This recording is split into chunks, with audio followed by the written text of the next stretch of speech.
Ya estamos con Francisco Coll Morales, economista, colaborador habitual de la segunda dosis de Periodista Digital. Fran, tenemos muchas dudas, muchas incógnitas económicas, pero desde luego lo que tengo claro, lo que tengo clarísimo es que la inflación no es transitoria como nos aseguraba y como nos sigue asegurando, por cierto, Nadia Calviño. Efectivamente, Hugo, en primer lugar, muchísimas gracias por darme la oportunidad de estar aquí de nuevo. Es todo un placer poder analizar la actualidad económica en Periodista Digital. Y hay que decir que, efectivamente, como bien dices, pues esa inflación que al principio presentaba un carácter transitorio, hoy, cuando vemos a analizarlo, nos ponemos a analizar, por así decirlo, los tipos de inflación que hay, analizamos la subyacente, analizamos la inflación general, el IPC, como se conoce, analizamos un poco, por así decirlo, los indicadores económicos que se tocan cuando una persona pretende analizar la inflación, y lo que observamos es que prácticamente esta inflación, que a priori, como he dicho, se esperaba de carácter transitorio, ya no es tan transitoria. En estos momentos la escalada de precios no remite, estamos viendo como cada día pagamos un precio más caro, y pese a que la inflación pues se mantiene estos meses, se está moderando muy levemente, pues lo que vemos, no vemos esa caída que, por así decirlo, sí preveía el gobierno a inicio de año de la inflación, que decía que a mitad de año pues iba a estar en los niveles normales que preveía el Banco Central Europeo. Ante esto, yo creo que es una situación en la cual los ciudadanos y los propios economistas, pero la propia ciudadanía ya se está dando cuenta de que esto es así, que los precios pues no están cayendo. Y para muestra de ello también pues tenemos la propia actuación de los bancos centrales en materia de política monetaria, en este sentido la Reserva Federal o el Banco Central Europeo, los cuales pues ya están previendo que esta inflación ya no es tan transitoria. Lo dijo Christine Lagarde, presidenta del Banco Central Europeo, lo dijo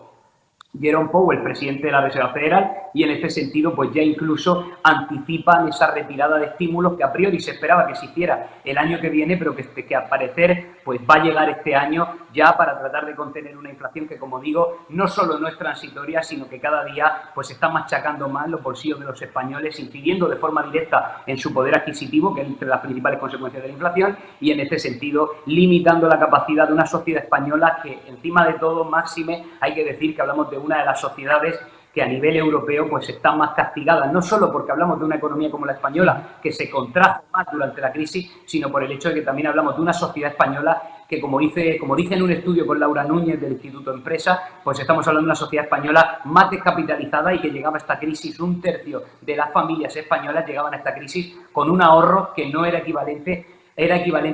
a un mes de salario medio. Esto hay que tenerlo muy en cuenta de cara a, pues efectivamente, actuar respecto a una inflación que, como digo y finalizo, no es transitoria y cada día daña más a la economía española.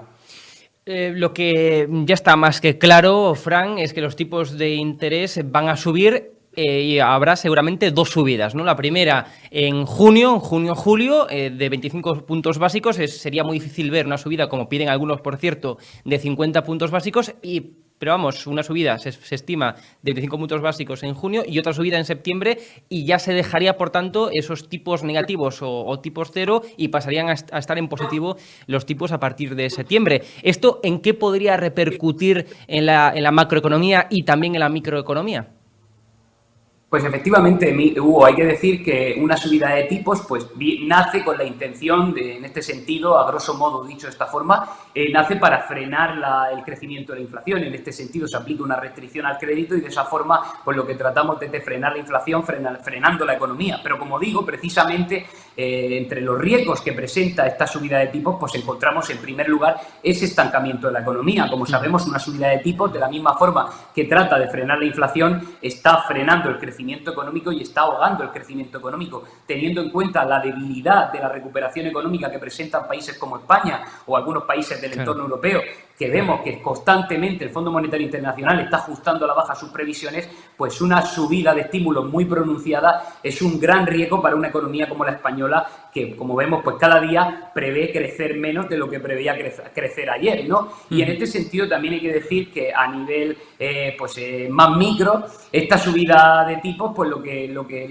bueno, en micro y macro, porque hay que decir que esta subida de tipos lo que también conllevaría es un encarecimiento del crédito, por eso mismo se restringe, porque el crédito es más caro, y en este sentido pues ese encarecimiento del crédito pues frenaría muchas decisiones de los consumidores, de los agentes económicos.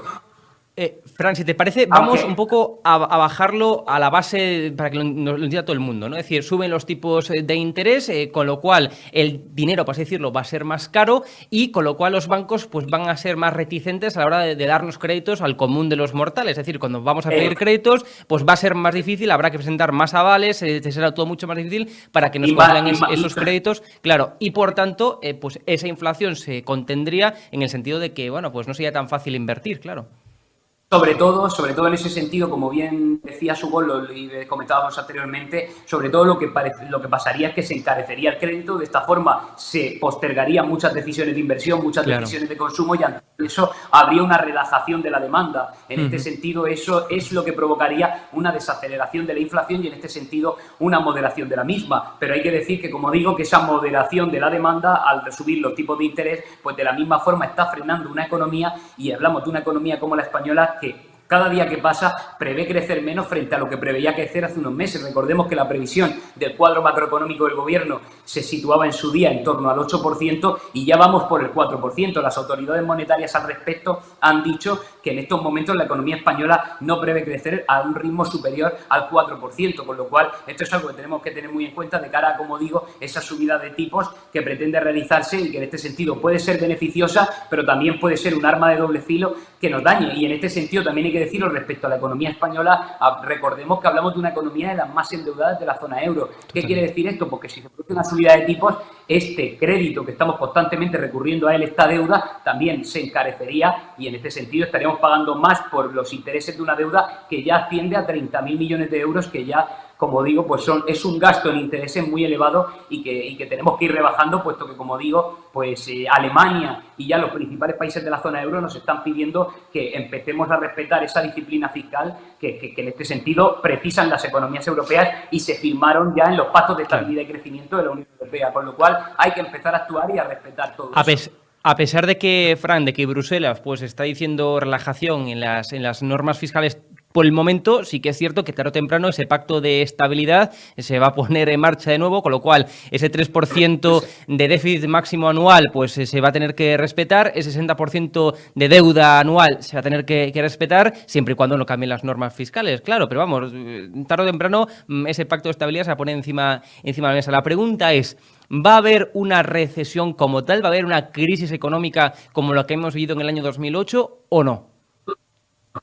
A ver, esto es muy complejo decirlo, es verdad que cuando hablamos al final los economistas pues tratan de predecir las crisis económicas, pero hay que decir que el propio Fondo Monetario Internacional, y haciendo yo un análisis sobre al final el grado de acierto de sus previsiones, estamos hablando de que tenía un grado de acierto del 15% frente a los pronósticos que había emitido a lo largo de su historia, con lo cual fíjate la dificultad que representa predecir una crisis teniendo en cuenta que el principal organismo que lo predice, el Fondo Monetario Internacional, ni siquiera ha sido capaz de hacerlo en casi el 85% de las veces que lo ha intentado. Así que hay que decir que efectivamente me gustaría saberlo, pero no puedo decir que hay una crisis. Sí que hay que decir que hay indicios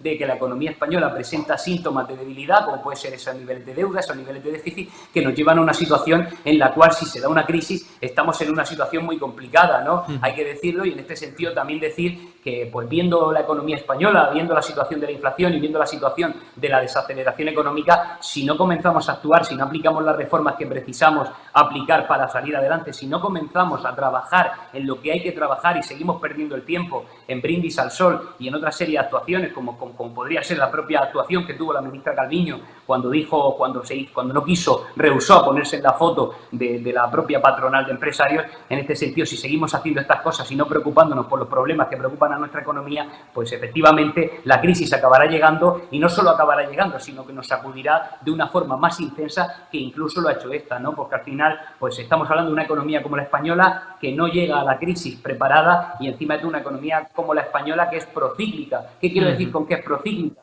Pues cuando una economía es procíclica, lo que quiere decir es que efectivamente pues siente aún más los vaivenes del ciclo económico, y en este sentido, cuando la economía cae todavía más. Así que, no, como digo, no sé a ciencia cierta si llegará una crisis, pero de llegar sí sé que no estamos preparados para afrontar otra crisis y sí sé que el daño que se va a producir en la economía española, como en años atrás, va a ser un daño más profundo que el que sufrirían otras economías más preparadas, como la economía alemana, como la economía holandesa, esas economías que nos recomiendan seguir esa disciplina fiscal y que en su caso, pues encima de todo, lo siguen con el ejemplo, con unos niveles de deuda que en su caso ascienden al 50% y el 60% del PIB respectivamente, con lo cual creo que hay que igualar más a estos países y dejar de querer representarnos con otros países que en este sentido, como vemos, pues son países en los que no deberíamos fijarnos.